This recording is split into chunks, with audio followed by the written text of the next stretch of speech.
the idea of the Conquest format, the blind pick, the benching, all of these cool new mechanisms. Have you as players enjoyed that switch? Have you enjoyed the transition to a more sort of challenging format where you have to think about those extra things?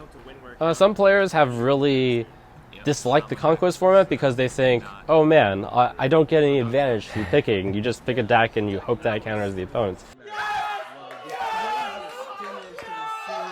But I think that actually speaks to the Conquest format's beauty. The Conquest format was built intending for you to just build a solid deck to kind of mirror the ladder experience. So you just bring a solid deck, you play it well, and that's the goal of Conquest. When people ask what deck should I bring in Conquest, I always say when you're just starting out, bring 3 decks you're good with. That's the point. And then after that, just research 3 decks that are good against the most popular decks. In this tournament, there's actually been a few surprising picks. I think out of all the teams, Valleytown, I would say, has submitted the most traditional lineup, or the most optimal, I would think, the most tried and true. I think Neelam and Tempo Storm, and possibly even Cloud9, they all have that one deck which is slightly untested, slightly unproven, which is either going to be great or going to be the deck that pulls them down. So I'm glad that we don't have that. I actually feel pretty good about our lineup.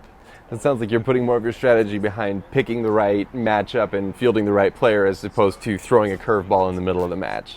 Right. The point of a curveball is usually to aim at a certain deck, but when you're up against 6 decks like the Conquest format, I think it's just important to bring a deck that's good against everything, not something that's like really good against 2 decks and really bad against 4 decks, because that actually is not better than just a deck that's like reasonable to slightly good against all 6. We brought up Brian Kibler earlier, former Magic the Gathering player, I believe Magic the Gathering Hall of Famer. How does he approach the game differently? Is his perspective different than yours, coming from a strictly Hearthstone background? I think it's great to have a guy like Kibler around. He does bring a different perspective. He's played so many years of Magic, so he has that card game experience ingrained in him, and he does offer a lot of good insight and input about decks. He is himself a big specialist in the group stages. He actually played the decks that were probably the least popular in our format, so usually people say that's the weakness. You have to bring like a 5th deck and a 6th deck, but we signed it to Kibler and he was able to do really well with them, so, and even getting the Master of Duels, so that's a big part of our success. Is that just because he's so experienced with card games that he understands the mechanics, or is there something special just about him as a player as opposed to being a former Magic player?